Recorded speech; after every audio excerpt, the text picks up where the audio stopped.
ಹರಿಯಾಣದ ಭಿವಾನಿಯಲ್ಲಿ ಪ್ರವೀಣ್ ಹಾಗೂ ರವೀನಾ ಅನ್ನೋ ದಂಪತಿ ವಾಸ ಮಾಡ್ತಿದ್ರು.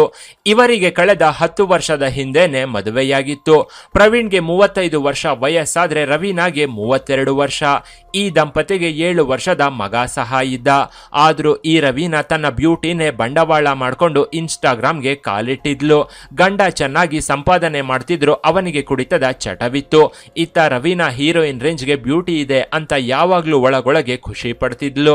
ಇದರಿಂದ ಇವಳು ರೀಲ್ಸ್ಗೆ ಅಂಟಿಕೊಂಡಿದ್ಲು. ರೀಲ್ಸ್ ನಲ್ಲಿ ಯಾವಾಗ್ಲೂ ಸಿಕ್ಕ ಹಾಡುಗಳಿಗೆ ಡ್ಯಾನ್ಸ್ ಮಾಡ್ತಾ ಬಟ್ಟೆ ಕಡಿಮೆ ಹಾಕೋಕೆ ಶುರು ಮಾಡಿದ್ಲು. ಇದರಿಂದ ಇವಳಿಗೆ ಪಾಪ್ಯುಲಾರಿಟಿ ಕೂಡ ಹೆಚ್ಚಾಗಿತ್ತು. ಇದರಿಂದ ಇವಳು ಒಂದಷ್ಟು ಶಾರ್ಟ್ ಫಿಲಂ ಗಳಲ್ಲೂ ಆಕ್ಟ್ ಮಾಡಿದ್ಲು. ಆದ್ರೆ ಮೊದಲಿಗೆ ಶಾರ್ಟ್ ಫಿಲಂ ಗಳಿಗೆ ಸೀಮಿತವಾಗಿದ್ದ ಇವಳು ಬರಬರ್ತಾ ಶಾರ್ಟ್ ಫಿಲಂ ಗಳಲ್ಲಿ ಹಾಟ್ ಆಗಿ ಕಾಣಿಸಿಕೊಳ್ಳೋಕೆ ಶುರು ಮಾಡಿದ್ಲು. ಹೀಗಾಗಿ ಇವಳ ಗಂಡ ಪ್ರವೀಣ್ ಕೆಂಡಾಮಂಡಲವಾಗಿ ಹೋಗಿದ್ದ.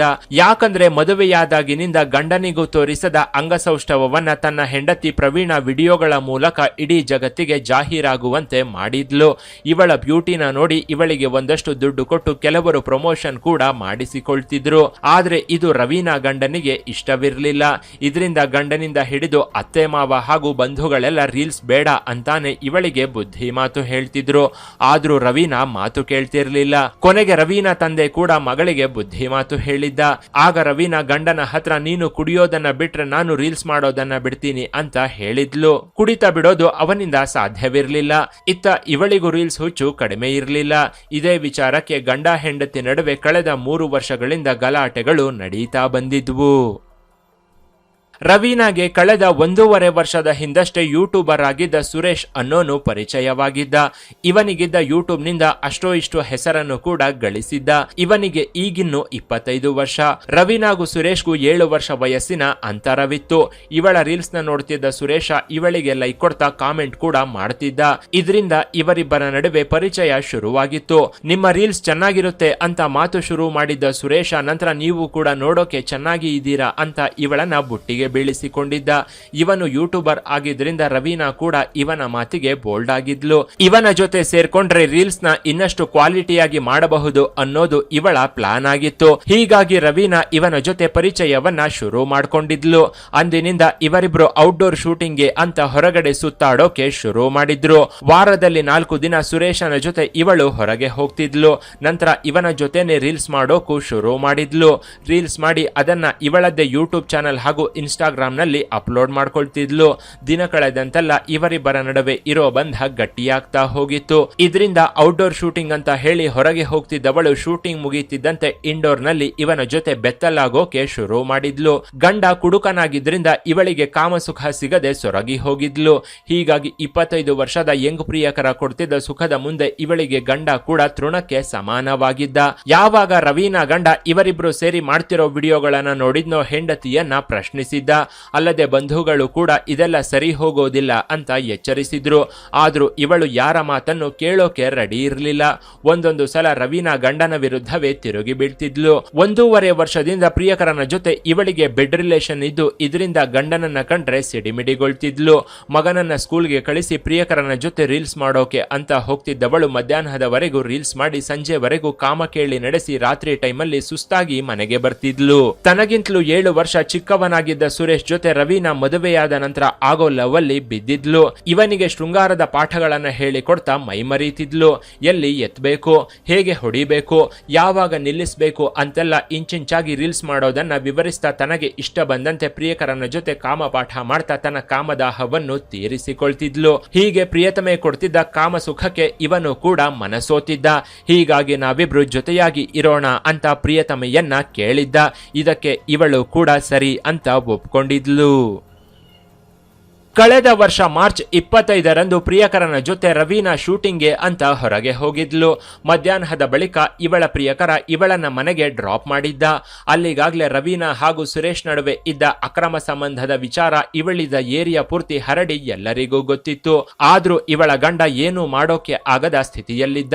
ಅಲ್ಲದೆ ಇವರಿಬ್ರು ಸೇರಿ ರೀಲ್ಸ್ ಮಾಡ್ತಾ ಶೃಂಗಾರದಲ್ಲೂ ಮುಳುಗಿ ತೇಲ್ತಿದ್ರು ಅನ್ನೋದು ಕೂಡ ಪ್ರವೀಣ್ಗೆ ಗೊತ್ತಿತ್ತು. ಕಳೆದ ವರ್ಷ ಮಾರ್ಚ್ 25ರಂದು ರವೀನಾ ಪ್ರಿಯಕರನನ್ನ ಮನೆಗೆ ಕರೆಸಿ ತಪ್ಪಿಸಿಕೊಂಡು ಬೆಡ್ರೂಮ್ ಅಲ್ಲಿ ಬೆತ್ತಲಾಗಿ ಬೆವರನ್ನ ಹರಿಸ್ತಿದ್ಲು. ಮಗನನ್ನ ಹಾಲ್ನಲ್ಲಿ ಕೂರಿಸಿ ಪ್ರಿಯಕರನ ಜೊತೆ ಪಲ್ಲಂಗವೇರಿ ಪಾದರಸವನ್ನ ಹರಿಸ್ತಿದ್ಲು. ಅದೇ ಟೈಮ್ಗೆ ಗಂಡ ಪ್ರವೀಣ್ ಮನೆಗೆ ಬಂದಿದ್ದ. ಆದ್ರೆ ಗಂಡ ಬಂದಿದ್ದು ಇವಳಿಗೆ ಗೊತ್ತೇ ಆಗ್ಲಿಲ್ಲ. ಪ್ರಿಯಕರನ ಜೊತೆ ರಸಗಳಿಗೆಯಲ್ಲಿ ಮುಳುಗಿ ತೇಲ್ತಿದ್ರಿಂದ ಗಂಡ ಮನೆಗೆ ಬಂದಿದ್ದು ಇವಳಿಗೆ ಗೊತ್ತಾಗದೆ ಹೋಗಿತ್ತು. ಹಾಲ್ನಲ್ಲಿ ಮಗ ಕೂತಿರೋದನ್ನ ನೋಡಿದ ಇವನು ಬೆಡ್ರೂಮ್ ಇಂದ ತನ್ನ ಹೆಂಡತಿಯ ಕಾಮದ ನರಳಾಟದ ಸೌಂಡ್ ಕೇಳಿ ಬೆಚ್ಚಿ ಬಿದ್ದಿದ್ದ. ಆಗ ಪ್ರವೀಣ್ ಬೆಡ್ರೂಮ್ಗೆ ನುಗ್ಗಿದ್ದ. ಆ ಟೈಮಲ್ಲಿ ರವೀನಾ ಬೆತ್ತಲಾಗಿ ಪ್ರಿಯಕರನ ಜೊತೆ ಕಾಮಕೇಳಿಯಲ್ಲಿ ಮುಳುಗಿ ತೇಲ್ತಿರೋದು ಇವನ ಕಣ್ಣಿಗೆ ಬಿದ್ದಿತ್ತು. ಪ್ರವೀಣ್ ನೋಡ್ತಿದ್ದಂತೆ ಸುರೇಶ ಪತರುಗುಟ್ಟಿ ಹೋಗಿದ್ದ. ಕೈಗೆ ಸಿಕ್ಕ ಬಟ್ಟೆಯನ್ನ ಹಾಕೊಂಡು ನಡುಗುತ್ತಾ ಮೂಲೆಯಲ್ಲಿ ನಿಂತಿದ್ದ.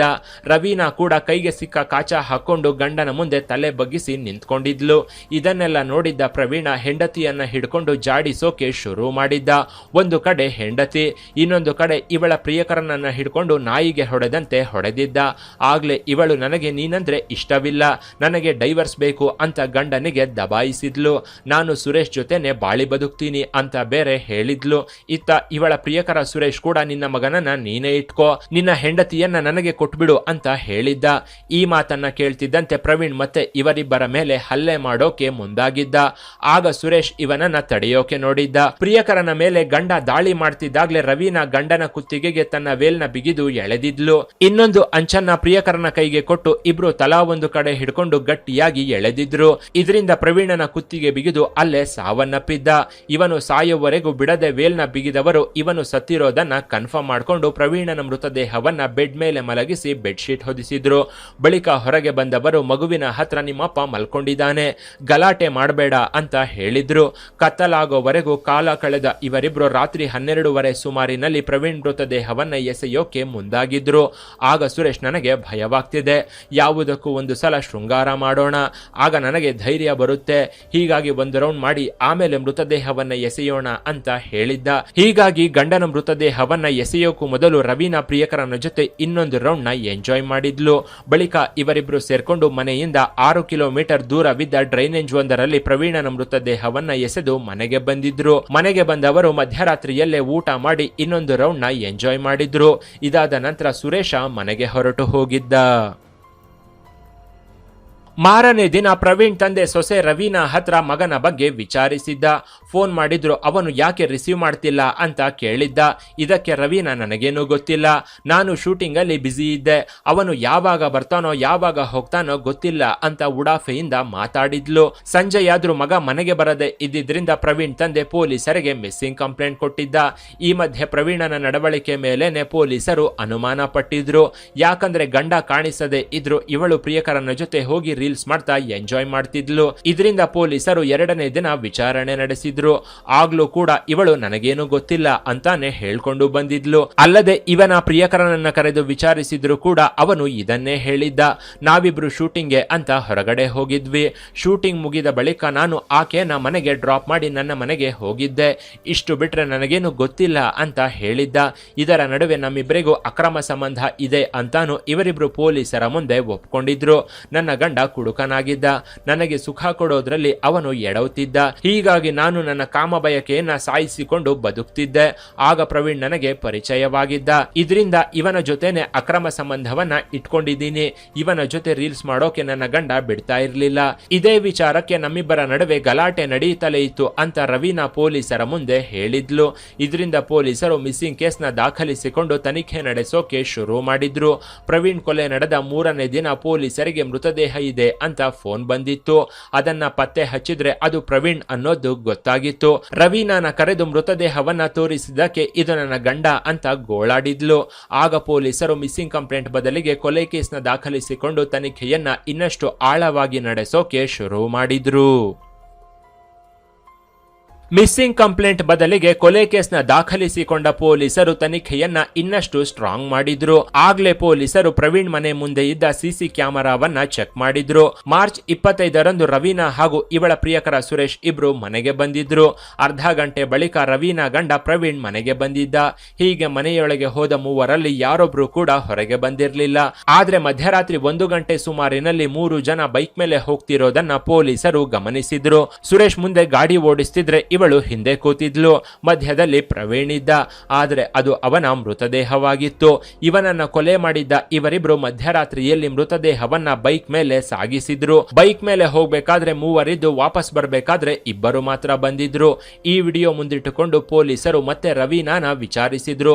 ಆಗ ನಿಧಾನವಾಗಿ ಇವಳು ನಾವೇ ಕೊಲೆ ಮಾಡಿದ್ದು ಅಂತ ಒಪ್ಕೊಂಡಿದ್ಲು. ಆಗ ಪೊಲೀಸರು ಇವಳ ಪ್ರಿಯಕರನನ್ನು ಅರೆಸ್ಟ್ ಮಾಡಿದ್ರು.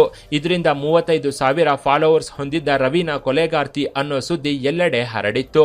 ರೀಲ್ಸ್ ಸುಂದರಿಯೊಬ್ಳು ಕೊಲೆಗಾರ್ತಿ ಅಂತ ಇಡೀ ಉತ್ತರ ಪ್ರದೇಶದಾದ್ಯಂತ ಸುದ್ದಿ ಹರಡಿತ್ತು. ಪ್ರಿಯಕರನ ಜೊತೆ ಎಂಜಾಯ್ ಮಾಡಬೇಕು ಅಂತಿದ್ರೆ ಗಂಡನನ್ನ ಬಿಟ್ಟು ಹೋಗಿದ್ದಿದ್ರೆ ಆಗ್ತಿತ್ತು, ಇಲ್ಲದಿದ್ರೆ ಗಂಡನಿಗೆ ಡೈವರ್ಸ್ ಕೊಟ್ಟಿದ್ರು ನಡೀತಿತ್ತು. ಹೀಗೆ ಅಮಾಯಕ ಗಂಡನನ್ನ ಇವಳು ಸಾಯಿಸಿದ್ದಾದ್ರೂ ಯಾಕೆ ಅಂತ ಈಕೆಯನ್ನ ಫಾಲೋ ಮಾಡ್ತಿದ್ದವರು ಈಕೆಯ ವಿಡಿಯೋಗಳಿಗೆ ಕಾಮೆಂಟ್ ಮಾಡಿದ್ರು. ಆದ್ರೆ ಅದನ್ನ ಓದೋಕೆ ಇವಳು ಜೈಲಿನಲ್ಲಿದ್ಲು. ಇನ್ನು ಈ ಸ್ಟೋರಿ ಬಗ್ಗೆ ನಿಮ್ಮ ಅಭಿಪ್ರಾಯವನ್ನ ಕಾಮೆಂಟ್ ಮಾಡಿ. ಕೆಳಗಿನ ಡಿಸ್ಕ್ರಿಪ್ಷನ್ ಬಾಕ್ಸ್ ನಲ್ಲಿ ವಾಟ್ಸ್ಆಪ್ ಚಾನೆಲ್ ನ ಲಿಂಕ್ ಕೊಡಲಾಗಿದ್ದು ಅದನ್ನ ಸಹ ಫಾಲೋ ಮಾಡಿ. ಇನ್ನಷ್ಟು ಇಂಟ್ರೆಸ್ಟಿಂಗ್ ವಿಡಿಯೋಗಳಿಗಾಗಿ ಚಾನೆಲ್ ನ ವಿಸಿಟ್ ಮಾಡಿ.